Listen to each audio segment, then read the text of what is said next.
அதனால தான் எங்கள் அம்மா தான் எனக்கு ராமையான்னு பேர் வச்சதுன்னு சொல்லி அவர் சொல்லுவார். ஏன்னா அவர் ராம பக்தியில் தலைச்சவர், அதே பேர் உனக்கு வைக்கிறேன்னு சொல்லி வச்சார் எங்கள் அம்மா அப்படின்னு சொல்லி சொல்லுவார். அப்போது இவர் அந்த மாதிரி உடம்பு முடியாத இருந்த நிலையில் இவர் வந்து சில யோகிகள் எல்லாம் சந்திக்கிறார். இப்போ ஓம்கார சுவாமிகள் சென்னையில் ஒரு சமாதி இருக்குது.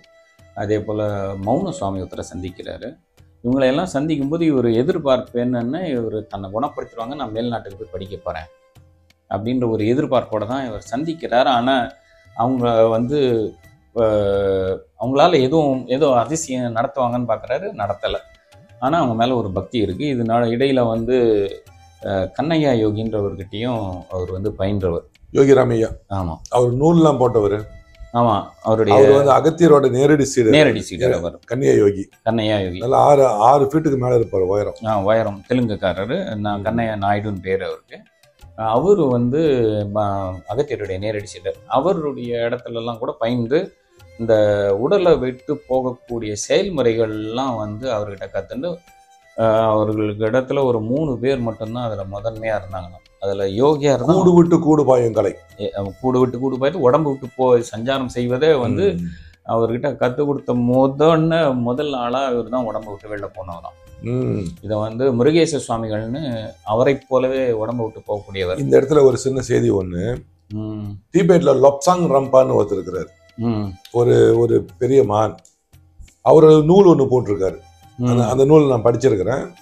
கூட விட்டு வெளியாயிருவாங்க. வெளியாயிட்டு ஆனால் அந்த ஸ்தூல இந்த ஸ்தூல உடலுக்கும் அந்த சூட்சும உடலுக்கும் தொப்புலேருந்து ஒரு வைட்டல் காட் அதான் நிற்கும். அதுதான் நம்ம இவரும் யோகி ராமையும் படிச்சிருக்காரு. ஆமாம், அதை வந்து பிரிச்சுட்டு போகிறது. அதுக்கு வந்து அதிமுக்கியமாக சொல்லக்கூடியது வந்து பிராணாயாமம் தான். ஆமாம், நம்ம கிரியாயோகமே சொல்ல வரதே வந்து பிராணாயாமத்துக்கு தான். நீங்கள் சித்தர் பாடல் எடுத்தீங்கன்னா எவ்வளோ பாடலை நம்ம குறிப்பிட்டு சொல்லலாம். அதில் வந்து பாடலை எடுக்கணும் அப்படின்னு சொன்னாக்கா, நேரப்பா குருவுக்கு பணங்கள் கேட்டால் நீ நிலத்தில் முப்பொருளை தாரைவாறு, பேரப்பா எடுத்தாக்கால் என்ன உண்டு, பேரு பெரிய பிராணாயாம குறியை கேளு, சீரப்பா பெரியோர்கள் சொல்லார் செத்தவன் போல் காத்திருந்து சேவை செய்யே அப்படின்றாங்க. என்ன இந்த பாட்டில் சொல்லும்போது நம்ம மேலோட்டமான வார்த்தைகளாக, நீ வந்து ஒரு குருக்கிட்ட போய் நீ ஒன்றையே இந்த முப்பொருளை தாரைவாருன்னு சொன்னது என்னென்னா, நம்மளையே கொடுக்குறது. அதாவது ஆணவம், கண்மம், மாயை இதை நீக்கக்கூடிய அளவில் ஒன்றே நீ சரண் புகுந்தால் அவர்கிட்ட போய் நீ பிராணாயாம செயல்முறைகளை கேட்டு எப்படியான பெற முயற்சி செய். அவ்வளோ சீக்கிரத்தை சொல்லி தரமாட்டாங்க. செத்தவன் போல் காத்திருந்து சேவை செய். எப்படியானா அவருக்கு சேவை செய்து எப்படியான பிராணாயாம செயல்முறைகளை கற்றுக்கொள் அப்படின்னு சித்தர்கள் ரொம்ப அறிவுறுத்தி சொல்கிறாங்க. இப்போ நீங்கள் சொன்னீங்க இந்த உடம்பை விட்டு போகிறத பற்றி. இவருடைய போகருடைய சமாதி தீட்சை 10ன்ற பாடலில் பார்த்தீங்கன்னா, பிராணாயாமம் பண்ணவனுக்குரிய நிலைமையை பற்றி அவர் பாடல் ஒரு 10 பாட்டு எழுதியிருப்பார். பொருந்திடும் வட்டம் பூ விதழகாரம் திரிந்திடும் வாசி செலுத்திய விடும் வாசி என்று கூறுவது பிராணாயாமம் தான். சொரிந்திடும் நாளும் சொக்கிடும் வெளியிடும் இருந்திடும் மூலம் இருத்தி நீ ஊதே அப்படின்னு இந்த பாட்டில் அப்படியே படிச்சுட்டே வந்தீங்கன்னா ஒரு இடத்துல சொல்லுவார், திட்டே என் மண்டலம் தீத்திரஞ்சமாதியே அப்படின்னு சொல்லுவார்.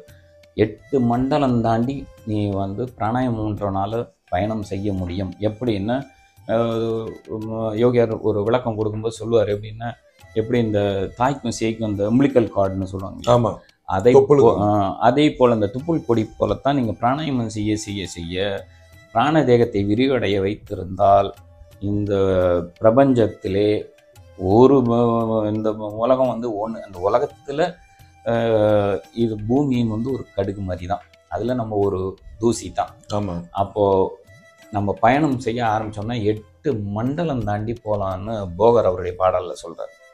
அப்படி அவ்வளோ சிறப்பு வாய்ந்த ஒரு விஷயம்தான் அந்த உடலை விட்டு போகிறதுன்னு பிராணாயாமத்துக்கு தான் நம்ம கிரியாயோகம் அறிவுறுத்தி சொல்லக்கூடியது. இதில் வந்து எப்படி பார்த்தாரு யோகி ராமையா பாபாஜி? அது அப்போது இவர் வந்து நீங்கள் நல்லா கேட்டீங்க. அப்படியே நம்ம வந்து வழி மாறி போகிறோம். வழி மாறி போல. ஏன்னா பிராணாயாமத்தை பற்றி பேசும்போது அதோடைய பெருமைகளை பேசாமல் இருக்க முடியாது. அந்த கடலில் ஏகபோகமாக குளிச்சுக்கிட்டு இழுத்து கொண்டு வரணும் உங்களை. ஆமாம், அது வந்து ஏன்னா இந்த சித்தர் பாடல்களில் ஒரு மயக்கம் வந்ததுக்கு காரணமே யோகி ராமையா அவர்கள் தான். இந்த தன்னானா தீனா பாட்டு கேட்கறதுக்கு பதில் இதை படிங்கயா அப்படின்னு சொல்லுவார். இன்றைக்கும் அதை மறக்க முடியாது. அவருடைய வாசகம்லாம் மறக்கவே முடியாது. அவரை போலவே நம்ம பேச முடியும். காரணம்னா அப்படி அவர் காலடியில் இருந்து நம்ம கேட்டது. அதனால் அவர் வந்து போன் டிபியில் கடந்து இப்படியெல்லாம் பல மகான்களெல்லாம் சந்திக்கிறாரு. அவருக்கு எதுவும் அதாவது உயிர் வாழணும்னு நினைக்கும் போது அதுக்கான வாய்ப்பு இல்லாமல் எல்லாரும் வாழ்த்துறாங்க, ஆசீர்வாதம் பண்ணுறாங்களே தவிர இவருக்கு ஒன்றும் தெரியல. அப்போ ஷீரடி பாபாவை நோக்கி ஒரு கடுமையாக தவம் பண்ண மாதிரி பேசுகிறாரு. அவர் கூட நான் படிக்கணும், மேற்கொண்டு படிக்கணும்னு ஆசைப்பட்றேன், என்னை வந்து இப்படி வந்து கட்டுண்டு வச்சுக்கோ அப்படின்னு அவர் கதறாரு. இப்படி கதறும்போது ஒரு நாள் இவருக்கு அவருடைய வாயாலேயே சொன்னது, யோகியாருடைய வாயாலேயே சொன்னது தான். கனவுல இவருக்கு வந்து ஷீரடி பாபா சொல்கிறாரு, நான் உன் குரு அல்ல, உனக்கு முருக அவதாரமான அந்த அவதார புருஷர் தான் உனக்கு வரப்போகிறார் அப்படின்னு சொல்லி சொல்கிறார். சொல்ல கொஞ்ச நாள் ஆகுது. இவர் எதிர்பார்க்குறாரு, யாரோ வரப்போகிறாரு, யார் அந்த யோகி, முருக அவதாரம்னு சொல்லாங்களேன்னு இவர் வந்து அந்த ஏக்கத்தில் இருப்பார். கொஞ்ச நாள் போகுது, இவருக்கு பொறுமை இழந்துடுறாரு. வலி தாங்க முடியல, வேற இன்னொன்று உடல் நோய் வேற ரொம்ப படுத்தது, இறக்க போகிறவன் இது என்ன நம்ம வலியவே நம்ம வந்து இறப்பை மேற்கொண்டுட வேண்டியதுதான் அப்படின்னு சொல்லிட்டு அவர் என்ன பண்ணுறாரு, மூச்சை பிடிக்கிறார். மூச்சை அடைச்சிக்கிறது சொல்லுவார். ஆமாம், மூச்சை பிடிக்கிறேன், மூச்சை பிடிச்சி செத்து போய்டுறது தான் நமக்கு சிறந்த வழி, வேறு வழி கிடையாது, யோகத்திலேயே ஒரு அங்கம் அப்படின்ற மாதிரி அவர் நினைக்கிறார். நான் உண்மையாக சொன்னால் அவர் பிற்காலத்தில் அதுக்கு விளக்கம் கொடுத்தாரு. பிராணாயாம செயல்முறை செய்யும்போது சித்தர்கள் சொன்ன விஷயங்கள் வேறு, நம்ம எந்த காலத்திலும் மூச்சை பிடிக்கலாகாது, எந்த நிலையிலும் மூச்சை பிடிக்கலாகாது, கும்பித்தல் என்கின்றத வந்து சித்தர்கள் சொன்ன முறை வேறு, நமக்கு வேறு அப்படின்னு சொல்லி யோகியார் வந்து விளக்கம் கொடுத்துருக்காரு. அப்போ அவர் மூச்சை பிடிக்கும்போது ரொம்ப ஆவேசமாக மூச்சை பிடிக்கிறாரு. அப்போ நன்றாக மூச்சை இழு மகனேன்னு பாபாஜி வந்து விழித்த ஒரு தருணம் அது. யார் அது அப்படின்னு அவர் பார்க்குறாரு. சென்னையில் இன்றைக்கும் நீங்கள் பார்க்கலாம், பாபாஜி முதல்ல தோன்றி அந்த இடத்துல காட்சி கொடுத்த இடத்துல தான் இப்போ யாககுண்டம், சந்தோமில் யாககுண்டம்லாம் அமைச்சிருக்கு. அந்த இடத்துல வந்து பாபாஜி வந்து என்ன நம்புகிறேன்னா இந்த பிராணாயாம செயல்முறையை செய்து கொண்டிரு, நான் வருவேன் அப்படின்னு சொல்லிட்டு அவருக்கு சில செயல்முறைகளை சொல்லி கொடுத்துட்டு போகும்போது இவர் படுக்கையாக இருந்தவர் கொஞ்சம் எழுந்து உட்கார்ற அளவுக்கு வந்துடுவார். அவருடைய ஆசீர்வாதம். ஆமாம். அப்போது எனக்கு அந்த யோகியை பார்க்கணும் அப்படின்னு இவர் வந்து கேட்கும்போது இவர் செல்வ செழிப்பு தேடுறாங்க. பாபாஜி அப்படி இல்லையா, தன் உடம்பை காற்றோட காற்ற கரைத்தவர் இல்லையா. இன்றைக்கி நம்ம வள்ளலாரை பற்றி தான் சொல்லிகிட்டு இருக்கோம். ஆதி காலத்தில் பல வருடங்கள் பல்லாயிரம் வருடங்கள் முன்னாடியே இந்த நிலைகள்லாம் அடைஞ்சவங்க தான். அதுதான் சொரூப சமாதின்னு, அதை பற்றி தனியாக பேசலாம். நம்ம இப்படி இவர் வந்து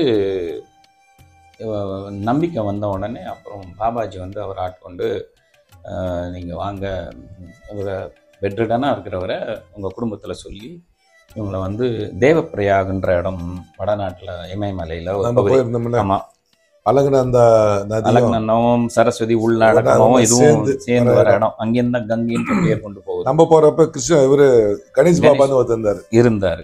ஆமாம், அவர் அந்த அவர் இருந்தார் பார்த்தீங்களா, அந்த குகைக்கு மேலே தான் பாபாஜி இருந்தார். அப்போ இவர் போய் அங்கே உட்காந்துருக்காரு. இவரை கூட்டிகிட்டு போய் அங்கே போய் வைக்கிறாங்க. என்னை தூக்கிட்டு தானே போகிறாங்க. அங்கே கொண்டு வச்சோடனே பாபாஜி அங்கே வந்து அவர் ஆட்கொண்டு தன் கையிலேயே அவரை தூக்கிட்டு வியாசர் குகைக்கு, பத்ரிநாத்தில் வியாசர் குகையில் கொண்டு போய் அவரை வச்சு அவரை குணப்படுத்தி, ஏன்னா உங்கள் பெற்றோர்கள்லாம் வந்திருந்தாங்களே கூட, அவங்க நீங்கள்லாம் போய் கங்கையில் குளிச்சுட்டு வாங்கன்னு சொல்லிட்டு அப்பா அம்மாவோட தான் போகிறாரு. ஆமாம், இவர் போயிருக்காரு. ஆமாம், தூக்கிட்டு போகணும்ல, சரி, ஆட்களோட வேலையாட்களோட தான் போயிருக்காங்க. இவர் போயிருக்கும்போது நீங்களாம் குளிச்சுட்டு வாங்க, பையனை பார்த்துக்கிறேன் அப்படின்னு சொல்லியிருக்காரு பாபாஜி. இவங்கெல்லாம் குளிச்சுட்டு வரும்போது பார்த்தாக்க இவரை காணும். அப்போ ஒரு துண்டு சீட்டில் 6 மாதம் கழித்து இந்த இடத்தில் வந்தால் மீண்டும் அவரை சந்திக்கலாம் அப்படின்னு ஒரு குறிப்பு மட்டும் இருக்குது. அப்புறம் இவங்க என்னானாங்கன்றதெல்லாம் தெரியாது. அப்புறம் இவர் வந்து அங்கே வந்து பிராணாயாம செயல்முறைலாம் நிறைய கற்றுக் கொடுக்குறாரு வியாசர் குகையில். பாபாஜியை தவம் பண்ண குகையும் கூட அது. வியாசர் இருந்து அங்கே வந்து இது வியாசர் குகை என்பது துளசிதாசர் சமாதியான இடமா? ஜலசமாதி? ஜலசமாதி இல்லை, வியாசர் குகையில் வந்து எல்லா சப்தரிஷிகளும் வந்து தவம் பண்ண இடங்கள் தான். சரி. அதில் அவர் வந்து இந்த வேதங்களை எழுதுறதுக்கு வியாசர் அங்கே சொல்ல பக்கத்துல இருக்கிற இன்னொரு கோகையில தான் பிள்ளையார் வந்து பத்ரி- எழுதுறாரு. பத்ரிநாத் வியாசர் குகை. சரி சரி ஆமா. சரி சரி சரி சரி. பத்ரிநாத்தில் இருக்கிற அங்கேருந்து ஒரு 3 கிலோமீட்டர் தான் வியாசர் குகை. அந்த இடத்துல தான் வந்து இந்தியாவோட கடைசி கிராமம், கிராமம். the last village of India. ஆமா, மானா காவ் அப்படின்னு சொல்லுவாங்க. காவ்னா கிராமம்னு பேரு, மானா வில்லேஜ். மானா வில்லேஜ். அந்த இடத்துல தான் அந்த வியாசர் குகை இருக்கு. இப்ப அங்க வந்து பாபாஜி திருவுருவம் வச்சிருக்காங்கல்ல, ஆமா, நீங்க தான் வச்சீங்க. நான் ஒரு சிறிய திருவுருவம் வந்து பாபாஜிகளால செஞ்சோம். அது ஒரு தனியா பேச வேண்டியிருக்கு அதை பற்றி.